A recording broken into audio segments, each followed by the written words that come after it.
Korea Selatan, terletak di semenanjung Korea, adalah negeri yang memadukan tradisi kaya dengan kemajuan modern. Dari sejarah panjang dinasti Joseon hingga kebangkitan pasca Perang Korea, negara ini kini dikenal dengan pusat inovasi teknologi dan budaya global melalui Hallyu atau gelombang Korea. Ibu kotanya, Seoul, menjadi simbol harmoni antara gedung futuristik dan warisan kuno. Selain menjadi rumah bagi perusahaan besar seperti Samsung dan Hyundai, Korea Selatan juga menjaga tradisi seperti Hanbok, festival musiman, dan kuliner khas seperti kimchi dengan lanskap memukau dan energi yang tak terbatas. Korea Selatan adalah negeri yang menawarkan perpaduan sempurna antara masa lalu dan masa depan.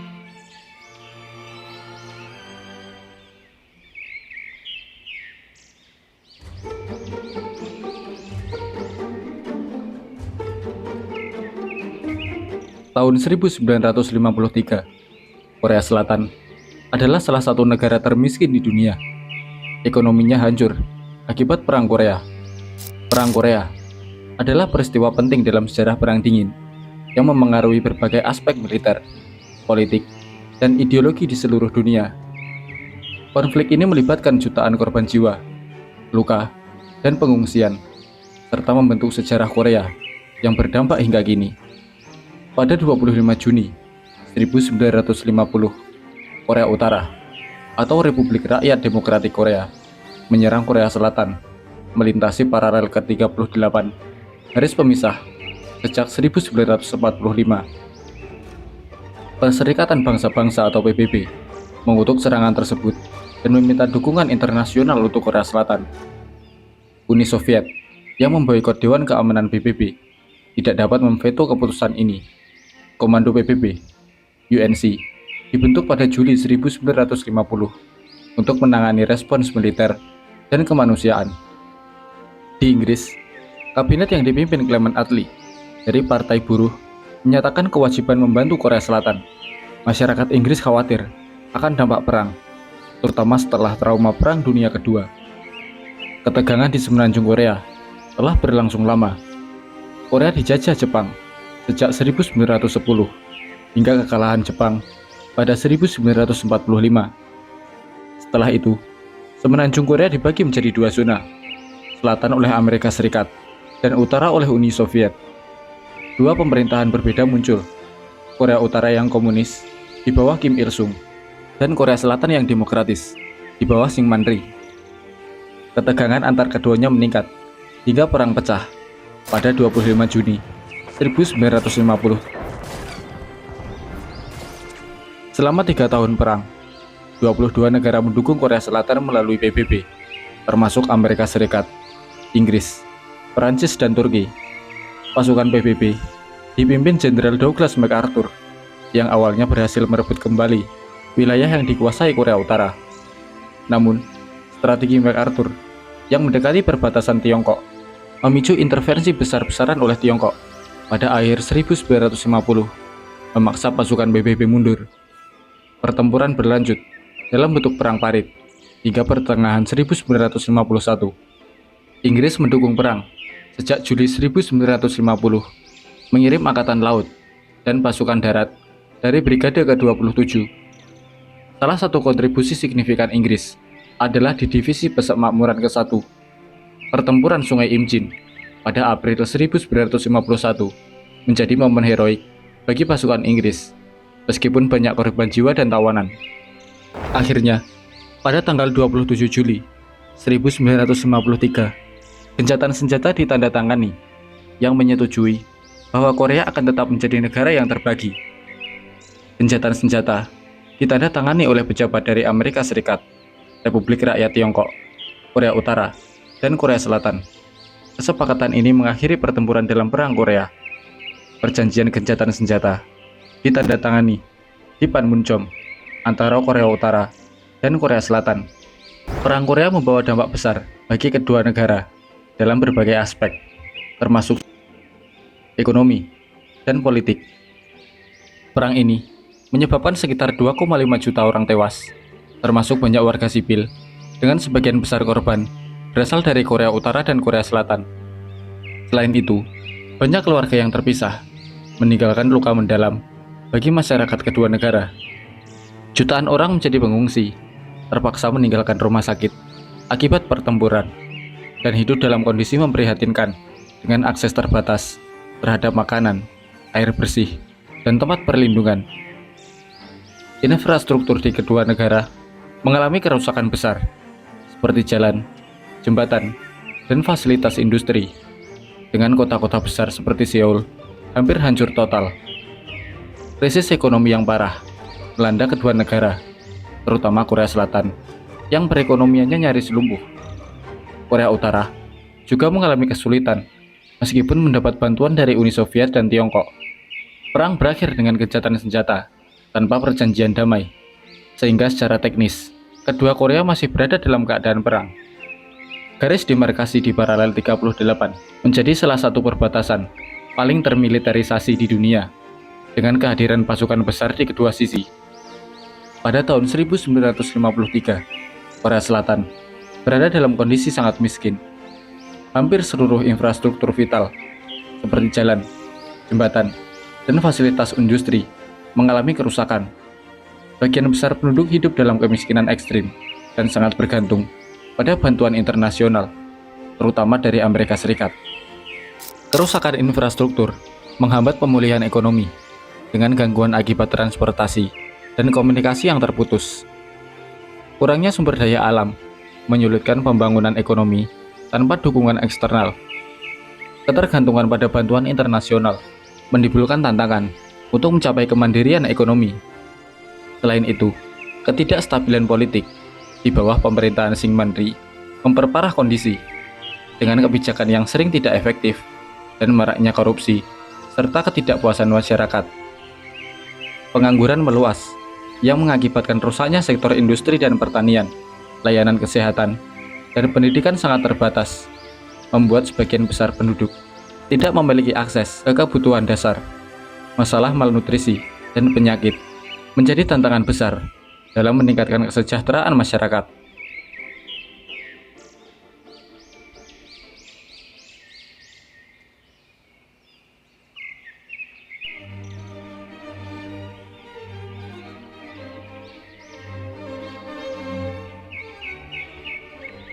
Park Chung-hee adalah seorang jenderal dan politisi Korea Selatan yang menjabat sebagai Presiden Korea Selatan dari tahun 1963 hingga 1979. Ia memegang peran penting dalam transformasi Korea Selatan dari negara agraris yang miskin menjadi salah satu ekonomi paling berkembang di dunia.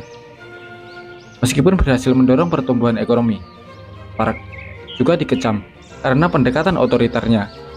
Pemerintahannya sering ditandai oleh pelanggaran hak asasi manusia, pembungkaman suara oposisi, dan dominasi militer dalam politik. Park Chung-hee dibunuh pada tahun 1979 oleh Kepala Badan Intelijen Korea.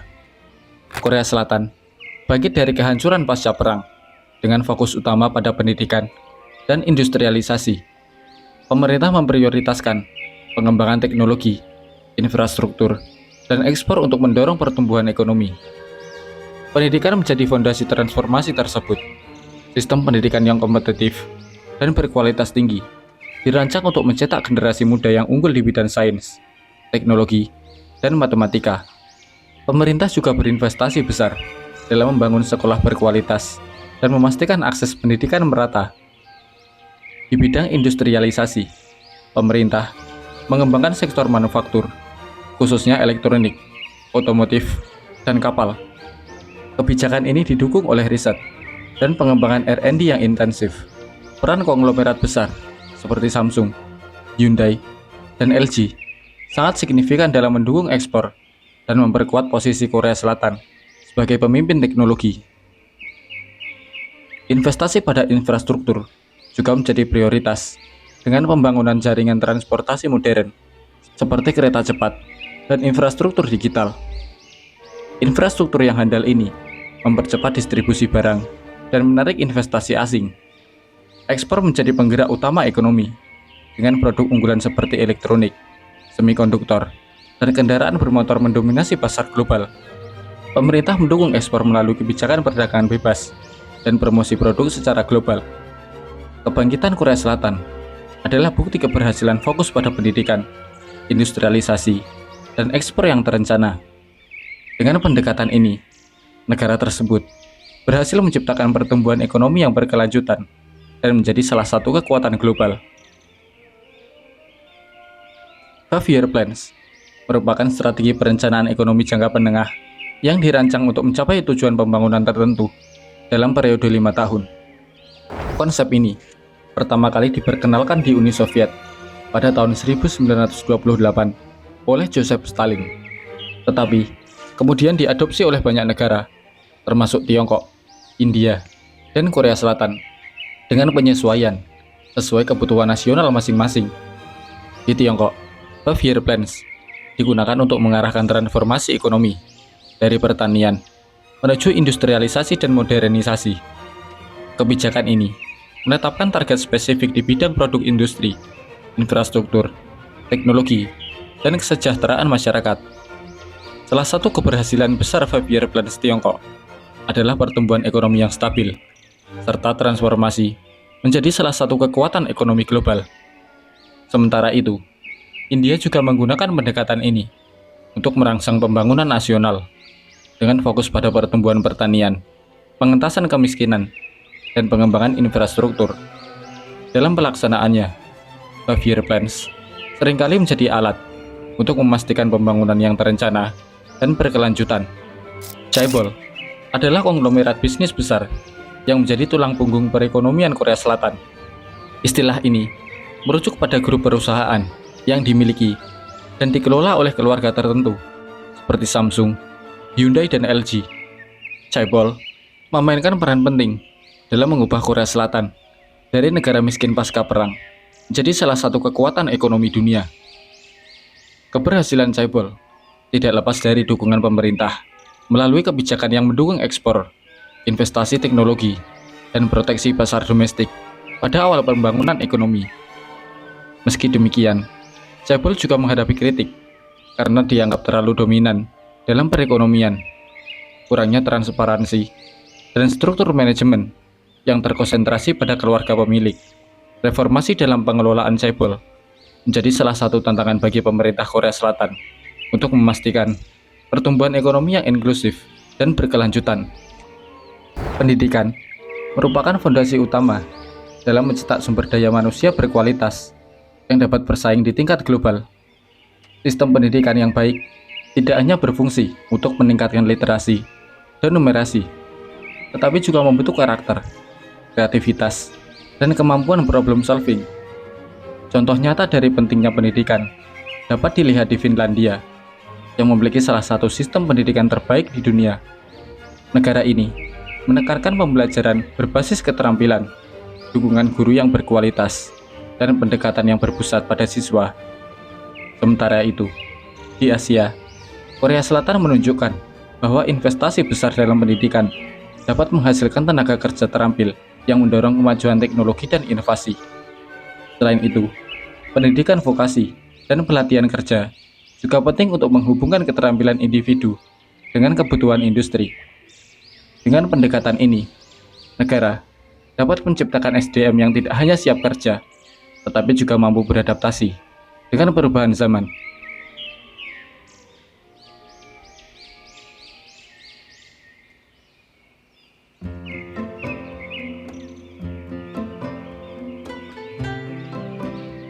Budaya Korea telah menjelma menjadi kekuatan budaya global yang paling berpengaruh. Dalam beberapa dekade terakhir, Korea Selatan berhasil memperkenalkan identitas budayanya melalui musik, drama, dan film. Fenomena ini, yang disebut Hallyu atau gelombang Korea, membawa pengaruh besar terhadap persepsi dunia. K-pop, singkatan dari Korean Pop, adalah salah satu ekspor budaya Korea yang paling sukses, dengan irama adiktif, koreografi memukau, dan video musik berkualitas tinggi. K-pop menarik perhatian jutaan penggemar di dunia. BTS dan Blackpink menjadi ikon global. BTS, grup beranggotakan 7 orang, mencatat sejarah dengan menduduki puncak tangga lagu Billboard dan memenangkan penghargaan internasional. Blackpink memikat dunia dengan lagu-lagu hits seperti Do Do Do dan Kill This Love. Strategi pemasaran cerdas melalui media sosial seperti YouTube, TikTok, dan Twitter mendukung kesuksesan ini. Drama Korea juga menjadi hiburan favorit dunia. Cerita menarik, produksi berkualitas, dan pemeran berbakat menciptakan pengalaman emosional mendalam. Serial seperti Crash Landing on You, Goblin, dan Descendant of the Sun populer secara global, menyentuh isu sosial, budaya, dan sejarah Korea Selatan. Kesuksesan film Korea mencapai puncak dengan Parasite, karya Bong Joon-ho, yang memenangkan 4 penghargaan di Academy Awards 2020, termasuk film terbaik. Film ini sebagai film berbahasa asing pertama yang menang, membuka jalan bagi pengakuan film Korea lainnya. Industri ini dikenal berani mengeksplorasi tema kompleks seperti ketimpangan sosial dan kemanusiaan dengan sinematografi inovatif. Industri hiburan Korea memberikan dampak ekonomi signifikan. Peningkatan pariwisata terlihat dengan penggemar yang mengunjungi Korea Selatan untuk merasakan budaya lokal. Tempat seperti Gyeongbokgung Palace dan lokasi syuting drama menjadi destinasi populer. Permintaan produk lokal seperti makanan, kosmetik, dan fashion meningkat, sering dipromosikan melalui drama dan video musik. Industri K-pop menghasilkan miliaran dolar setiap tahun, dengan BTS menyumbang lebih dari 4 miliar dolar AS untuk perekonomian. Dukungan pemerintah Korea Selatan melalui diplomasi budaya dan investasi besar memperkuat pengaruh Hallyu melalui K-pop, drama Korea, dan film. Korea Selatan telah menjadi pusat budaya global, tidak hanya mengubah persepsi dunia, tetapi juga memberikan dampak ekonomi luar biasa. Fenomena ini menunjukkan bahwa budaya adalah kekuatan besar dalam membangun citra bangsa. Korea Selatan adalah bukti nyata bahwa keterbatasan geografis dan sumber daya tidak menjadi hambatan untuk mencapai keunggulan global.